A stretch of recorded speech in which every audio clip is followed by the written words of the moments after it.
فکر یعنی مکتب دیوبند کے اکابر کے نزدیک استغاثہ اور اموات سے مدد، اولیاء کے ارواح سے مدد کے متعلق بات کریں گے انشاءاللہ تبارک و تعالی۔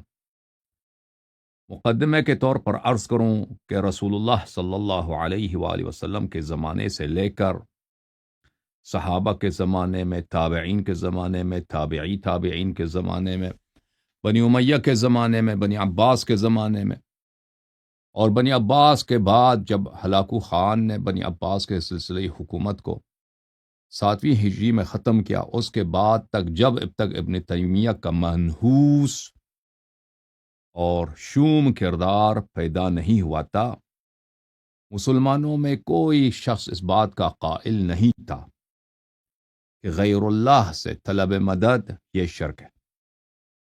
کوئی نہ اس بات کا کوئی قائل نہیں تھا کہ غیر اللہ سے مدد طلب کرنا مکروہ ہے، شرک ہونا تو دور کی بات ہے۔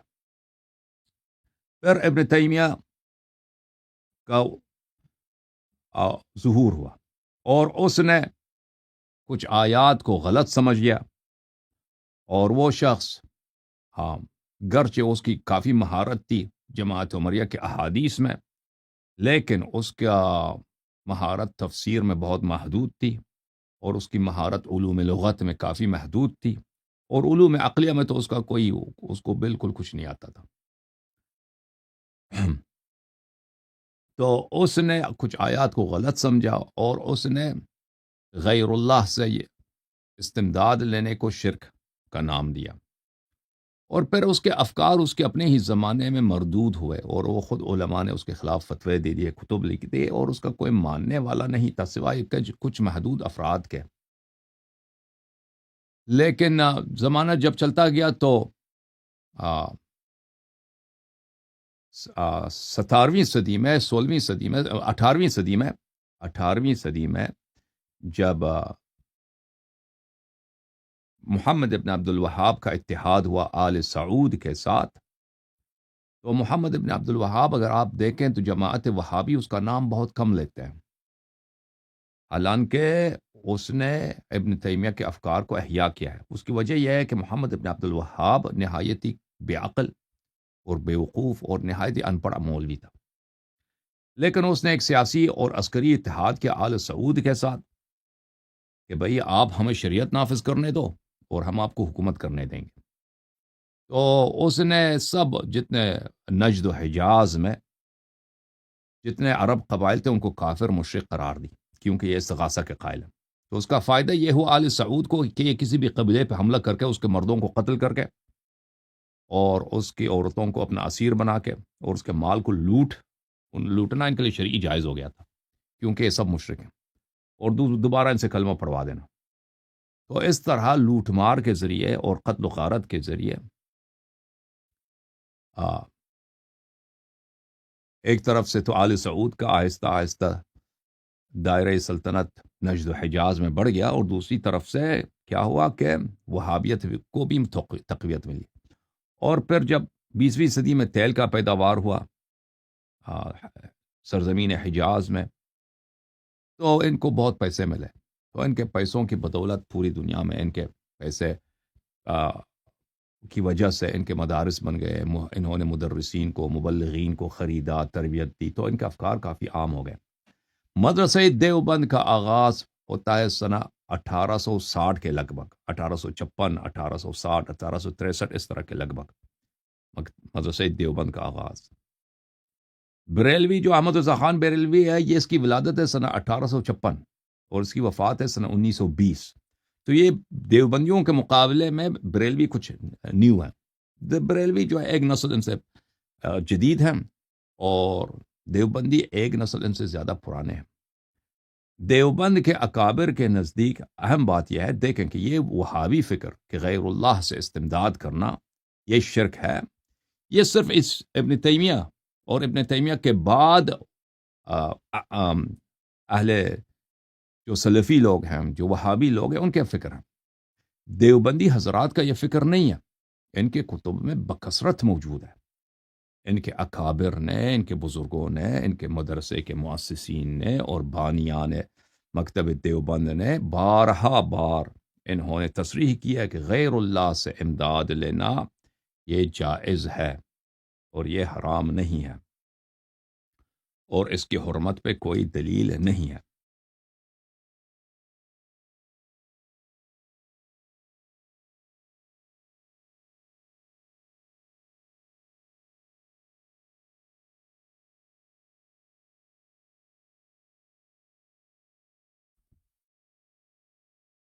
تو وقت ضائع کیے بغیر میں ان کے تصریحات اس مسئلے پر آپ کی خدمت میں پیش کرنا چاہوں گا۔ اللہم صلی علی محمد وآل محمد وعجل فرجہم الشریف۔ ایک منٹ۔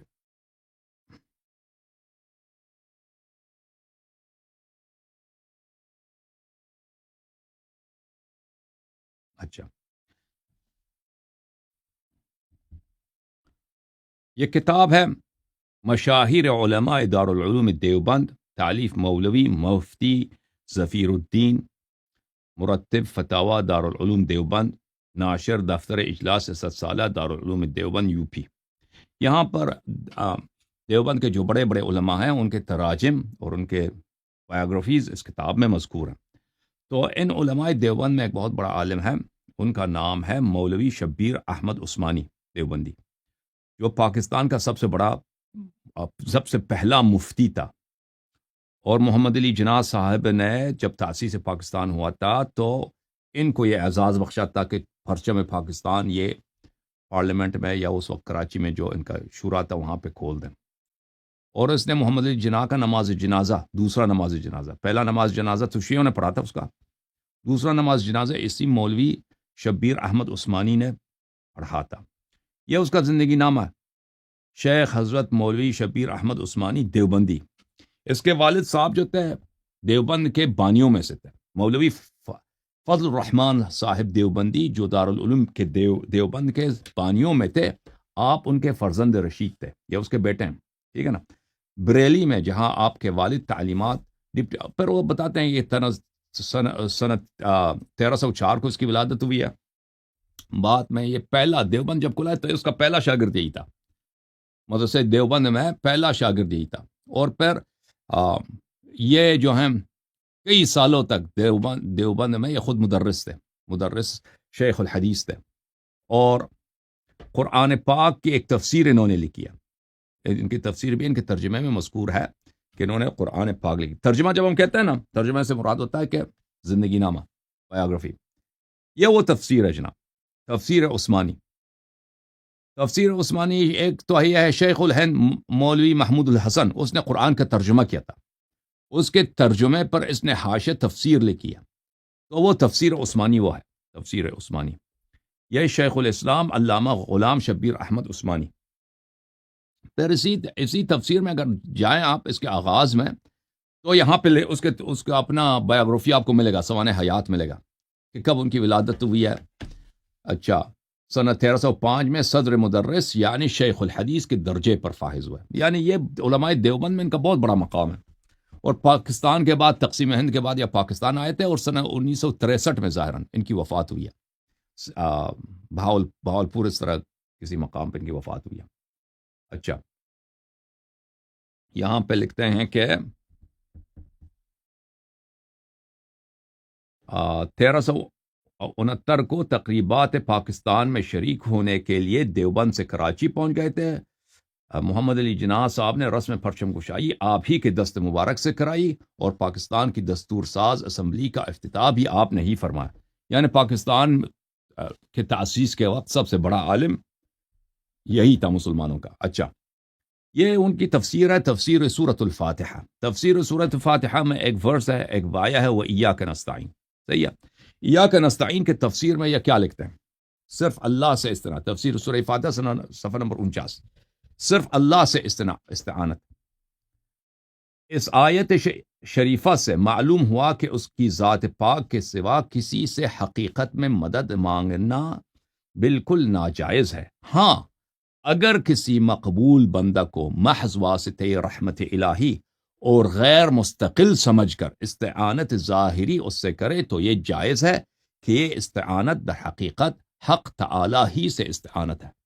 آپ نے خود بخوبی دیکھا نا کہ اگر آپ کسی کسی مقبول بندہ، ایک پاک بندہ اللہ کا ولی ہو، اس کو واسطہ رحمت سمجھ لیں، اور اس سے استعانت اس عقیدے کے ساتھ کریں کہ یہ اللہ سے مستقل نہیں ہے، یعنی یہ اللہ نے اس کو پاور دیا، اس کا اپنا پاور نہیں ہے، اللہ نے اس کو اذن دی ہے، اللہ اس کا اپنا کوئی حول و قوت نہیں ہے۔ جیسے دنیا میں ہر چیز ہے بھائی، ایک ہی خالق ہے اللہ تعالیٰ، طاقت توفیق سب اللہ سے، ہر ایک کی طاقت اللہ کی جانب سے، تو اس کو غیر مستقل نہ سمجھے، اس سے استعانت کرے تو یہ جائز بھی ہے، اور یہ استعانت در حقیقت حق تعالیٰ ہی سے استعانت ہے، ٹھیک ہے نا؟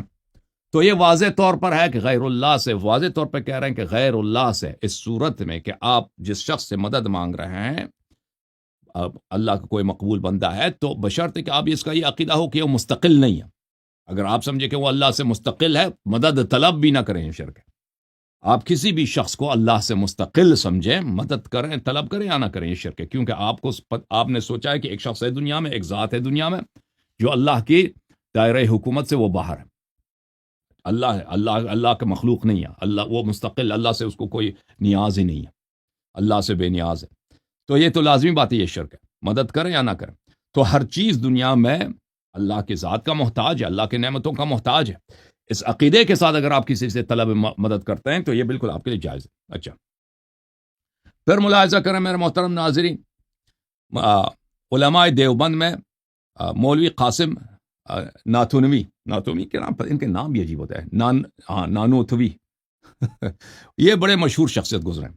ملاحظہ کریں، یہ مشاہیر علماء دارالعلوم دیوبند وہی کتاب ہے، اس میں سند المحدثین حجت الاسلام حضرت مولوی محمد قاسم صاحب نانوتوی کا ذکر ہے کہ کب ان کی وفات ہوئی ہے اور کب ان کی ولادت ہوئی ہے، اور یہ سب کچھ یہاں پہ لکھیا، اور انہوں نے سن 1383 میں دارالعلوم دیوبند قائم کرایا، یہ خود مؤسسین دارالعلوم دیوبند میں سے ہیں، قاسم نانوتوی صاحب۔ اچھا، اور یہاں پہ لکھا ہے کہ اس کی سوانح حیات پڑھنے کے لیے، سوانح حیات کے لیے کیا پڑھیں؟ سوانح قاسمی، مولوی قاسم کے لیے کہ سوانح حیات کے لیے کیا پڑھیں؟ سوانح قاسمی۔ سوانح قاسمی کس نے لکھا ہے؟ مولوی سید مناظر احسن گیلانی نے لکھا ہے، یہ اس کا زندگی نامہ ہے، صفحہ نمبر 82 میں، مولوی سید مناظر احسن گیلانی، اور یہ بھی فارغ التحصیل ہیں سنہ 1332 ہجری میں دارالعلوم دیوبند سے، اور 1375 میں ان کی وفات ہے۔ اور پھر کہتے ہیں کہ یہ چند سال مدیر کی حیثیت سے رسالہ القاسم اور رشید میں کام کرتے رہے، پھر آپ 1920 میں حیدرآباد جامعہ عثمانیہ میں استاذ ہو گئے، اور پوری زندگی وہیں گزار دی۔ جب 1949 میں وہاں سے ریٹائر ہوئے تو وطن گیلانی آ کر مقیم ہو گئے، اور یہیں 25 شوال 1375 کو ان کی وفات ہوئی ہے۔ تو آج سے تقریباً سمجھ لیں کہ 70 سال پہلے ان کی وفات ہوئی ہے۔ اچھا، ان کے تالیفات میں کیا ہے؟ 3 جلدوں میں انہوں نے سوانح قاسمی لکھی ہے، مولوی قاسم نانوتوی کی سوانح حیات کو اس نے 3 جلدوں میں لکھی ہے۔ یہ کتاب ہے سوانح قاسمی، یعنی سیرت شمس الاسلام مولوی محمد قاسم نانوتوی۔ کس نے لکھا ہے؟ سید مناظر احسن گیلانی نے لکھا ہے۔ مکتبہ رحمانیہ لاہور میں یہ کتاب چھپی ہے۔ یہاں پر میرے محترم ناظرین صفحہ نمبر 329 میں اس میں بڑے کرامات نقل کرتے ہیں مولوی قاسم نانوتوی کے، تو ان میں سے ایک کرامت یہ ہے کہ صفحہ نمبر 329 کی اس کتاب میں آپ دیکھتے ہیں کہ